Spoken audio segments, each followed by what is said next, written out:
এই মুহূর্তে হাতে পাওয়া সর্বশেষ গুরুত্বপূর্ণ আপডেট বাংলা সংবাদ। শুরুতেই থাকছে টাকা পাচারকারীর দেশে থাকা সম্পদ দ্রুতই উদ্ধার।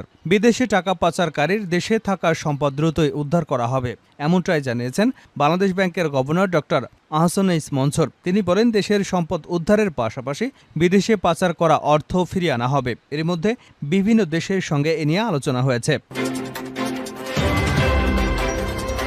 এবারে জানাবো যুবলীগ নেতাকে কুপিয়ে হত্যা চেষ্টা। রাজবাড়ীতে শাহিন ফকির নামের এক যুবলীগ নেতাকে কুপিয়ে হত্যা চেষ্টা করেছে দুর্বৃত্তরা। বুধবার বেলা 11:30টার দিকে সদর উপজেলার বসন্তপুর ইউনিয়নের মহারাজপুর RAS ইটভাটায় এ ঘটনা ঘটে। জানাবো আগামী দিনে রাজনীতি ভিন্ন হবে বলে মন্তব্য করেছেন বিএনপির স্থায়ী কমিটির সদস্য আমির খসরু মাহমুদ চৌধুরী। বুধবার দুপুরে নোয়াখালী সদর উপজেলায় দাঁতপুর ইউনিয়নের খলিফার হাট বাজারে জেলা স্বেচ্ছাসেবক দলের পক্ষ থেকে বন্যায় ক্ষতিগ্রস্তদের মাঝে ত্রাণ সামগ্রী বিতরণ অনুষ্ঠানে প্রধান অতিথির বক্তব্যে তিনি এসব কথা বলেন। এবারে থাকছে আজ থেকেই অ্যাকশন শুরু হবে। পোশাক খাতে শ্রমিক অসন্তোষ সহ নানা ইস্যুতে সৃষ্ট পরিস্থিতি মোকাবেলায় আজ থেকে অ্যাকশন শুরু হবে বলে জানিয়েছেন শ্রম ও কর্মসংস্থান মন্ত্রণালয়ের উপদেষ্টা আসিফ মাহমুদ সজীব ভুঁইয়া।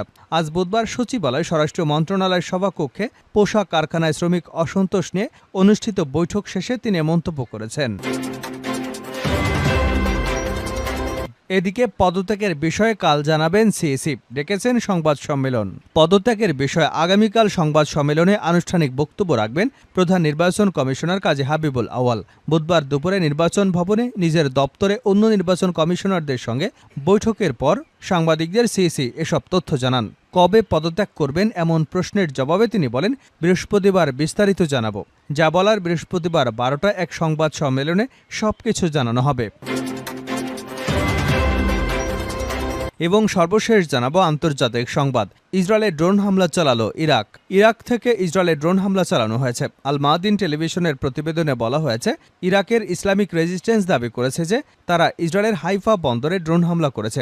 খবর আল জাজিরার। ইরান সমর্থিত এই সংগঠনের পক্ষ থেকে জানানো হয়েছে, গণহত্যা বন্ধ না হওয়া পর্যন্ত ইসরায়েলি দখলদারিত্বের বিরুদ্ধে অভিযান চালিয়ে ফিলিস্তিনিদের রক্ষা করার প্রতিশ্রুতি তারা জানিয়েছে। এতক্ষণ শিরোনাম শুনছিলেন, এবার বিস্তারিত। প্রিয় দর্শক, আপনি যদি এই চ্যানেলে নতুন হয়ে থাকেন, ভিডিওটি দেখতে দেখতে চ্যানেলটি সাবস্ক্রাইব করে আমাদের সঙ্গেই থাকুন। আর এই ভিডিও সম্পর্কে আপনি আপনার মূল্যবান মতামতটি কমেন্ট বক্সে জানিয়ে দিন। আর হ্যাঁ প্রিয় দর্শক, জানিয়ে দিন ভিডিওটি কোথা থেকে দেখছেন। টাকা পাচারকারীর দেশে থাকা সম্পদ দ্রুতই উদ্ধার গভর্নর। বিদেশে টাকা পাচারকারীর দেশে থাকা সম্পদ দ্রুতই উদ্ধার করা হবে বলে জানিয়েছেন বাংলাদেশ ব্যাংকের গভর্নর ডক্টর আহসান এইস মনসুর। তিনি বলেন, দেশের সম্পদ উদ্ধারের পাশাপাশি বিদেশে পাচার করা অর্থ ফিরিয়ে আনা হবে। এর মধ্যে বিভিন্ন দেশের সঙ্গে এ নিয়ে আলোচনা হয়েছে। বুধবার বিকেলে বাংলাদেশ ব্যাংকে ব্যাংকার্স মিটিং শেষে এক সংবাদ সম্মেলনে একথা বলেন গভর্নর। এ সময় ডেপুটি গভর্নর নুরুন নাহার সহ ঊর্ধ্বতন কর্মকর্তারা উপস্থিত ছিলেন। গভর্নর বলেন, পাচারকারীরা দেশ থেকে ব্যাংকের মাধ্যমে প্রচুর টাকা পাচার করেছে। পাচারকারীদের দেশের মধ্যে থাকা সম্পদ উদ্ধার করব। প্রথমে আমরা এই উদ্যোগ নেব, পাশাপাশি বাইরের দেশে পাচার হওয়া সম্পদ ফিরিয়ে আনার বিষয়েও সহযোগিতা চেয়েছি কয়েকটি দেশের কাছে। বাইরের টাকা ফিরিয়ে আনার বিষয়ে উচ্চ আশা করব না, তবে শক্তভাবে আমরা ধরব। তিনি বলেন, পাচারকারীরা মূলত দুবাই, সিঙ্গাপুর এবং আমেরিকায় অর্থ পাচার করেছে। বিদেশে সম্পদ ফিরিয়ে আনার বিষয়ে ইতিমধ্যে আমেরিকার সঙ্গে কথা হয়েছে। পাচারকারীদের একটি পরিবার ব্রিটেনে 500 থেকে 600 বাড়ি রয়েছে। আমরা শুরুতে দেশের সম্পদ, পরে বিদেশের সম্পদ ফিরিয়ে আনার চেষ্টা করব। গভর্নর ডক্টর আহসান এইস মনসুর বলেন, দেশ থেকে 8 ব্যাংকের মাধ্যমে প্রচুর টাকা পাচার হয়েছে। এতে এসব ব্যাংকে তারল্য সংকট দেখা দিয়েছে। আমরা সীমিত পরিসরে তারল্য সহায়তা দিতে চাই।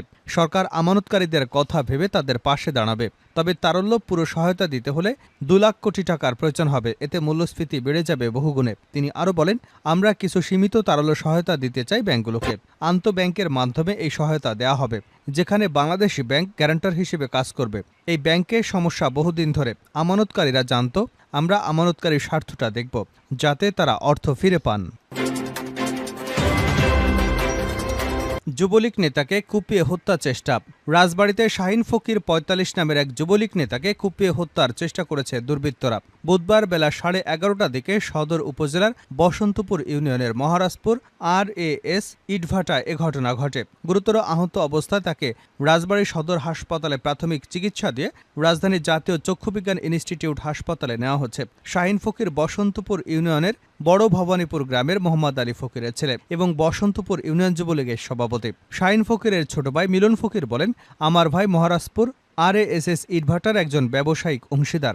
বেলা 11:30টার দিকে তিনি ভাটায় বসেছিলেন। হঠাৎ বিএনপিপন্থী সন্ত্রাসী গফুর শিকদারের নেতৃত্বে রায়হান, আসাদ, গাজী, আরিফ খান সহ বেশ কয়েকজন ধারালো চাপাতি এবং লোহা রড দিয়ে আমার ভাইয়ের উপর হামলা চালায়। এ সময় তারা চাপাতি দিয়ে আমার ভাইয়ের চোখ এবং মাথা সহ শরীরের বিভিন্ন স্থানে কুপিয়ে মারাত্মকভাবে জখম করে। আমরা খবর পেয়ে ঘটনাস্থলে গিয়ে তাকে উদ্ধার করে দ্রুত রাজবাড়ী সদর হাসপাতালে নিয়ে যাই। তার অবস্থা গুরুতর হওয়ায় চিকিৎসক তাকে রাজধানীর জাতীয় চক্ষুবিজ্ঞান ইনস্টিটিউট হাসপাতালে রেফার করেছেন।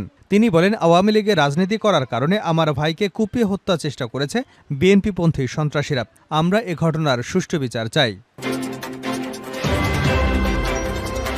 আগামী রাজনীতি হবে ভিন্ন, আমির খসরু।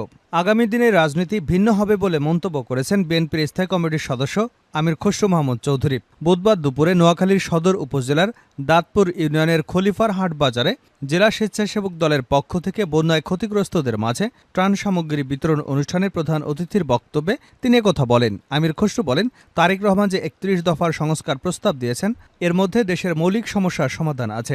বিএনপি সবাইকে নিয়ে নতুন বাংলাদেশে এগিয়ে যেতে চায়। তিনি বলেন, জাতীয় সরকারের মাধ্যমে তারেক রহমান এসব সংস্কার প্রস্তাব বাস্তবায়নের কথা বলেছেন।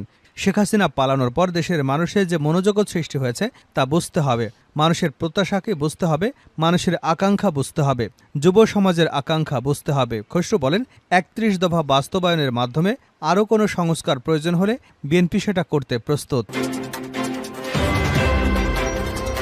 আজ থেকে অ্যাকশন শুরু হবে আসিফ মাহমুদ।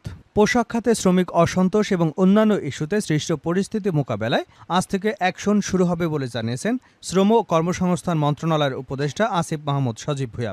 আজ শুক্রবার সচিবালয় স্বরাষ্ট্র মন্ত্রণালয়ের সভাকক্ষে পোশাক কারখানায় শ্রমিক অসন্তোষ নিয়ে অনুষ্ঠিত বৈঠক শেষে তিনি একথা বলেন। স্বরাষ্ট্র উপদেষ্টা লেফটেন্যান্ট জেনারেল অবসরপ্রাপ্ত মোহাম্মদ জাহাঙ্গীর আলম চৌধুরীর সভাপতিত্বে অনুষ্ঠিত বৈঠকে আরও উপস্থিত ছিলেন আইন মন্ত্রণালয় উপদেষ্টা ডক্টর আসিফ নজরুল, মৎস্য প্রাণী সম্পদ মন্ত্রণালয় উপদেষ্টা ফরিদ আক্তার, শিল্প মন্ত্রণালয়ের উপদেষ্টা আদিলুর রহমান খান।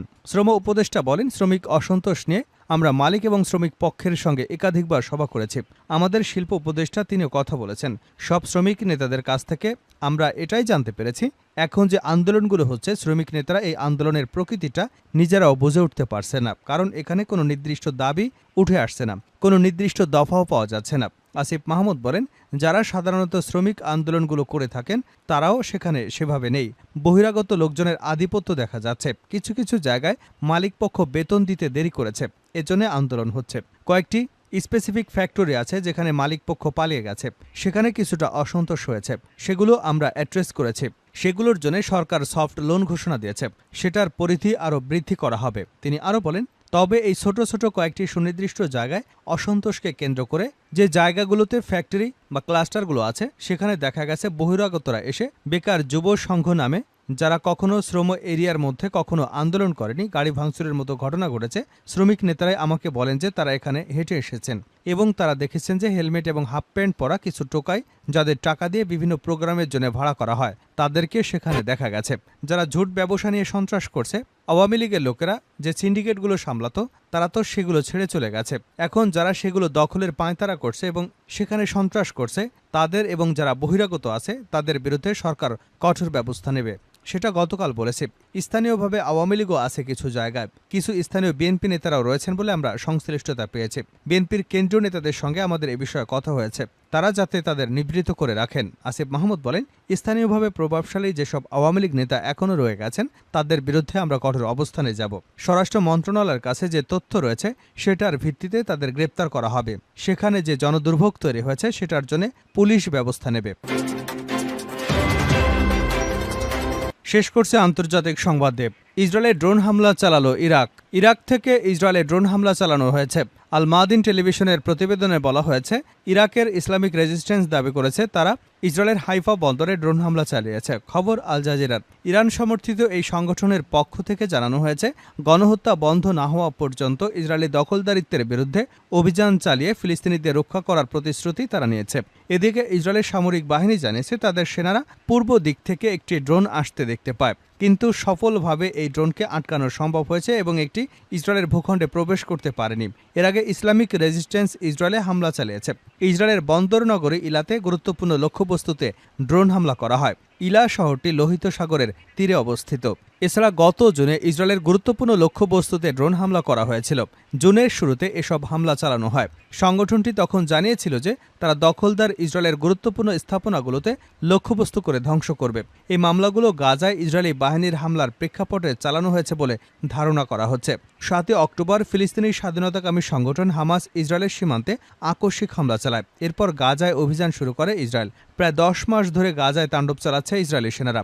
গাজায় যুদ্ধ শুরু হওয়ার পর থেকে ইরান সমর্থিত বিভিন্ন সংগঠন এবং হামাসের মিত্র হিজবুল্লাহর সদস্যদের সঙ্গে প্রতিদিনই ইসরায়েলি সেনাদের সংঘাতের খবর পাওয়া যাচ্ছে। এছাড়া ইয়েমেন, লেবানন, ইরান থেকেও বিভিন্ন সংগঠন ইসরায়েলের লক্ষ্যে হামলা চালাচ্ছে এবং পাল্টা আক্রমণ চলছেই।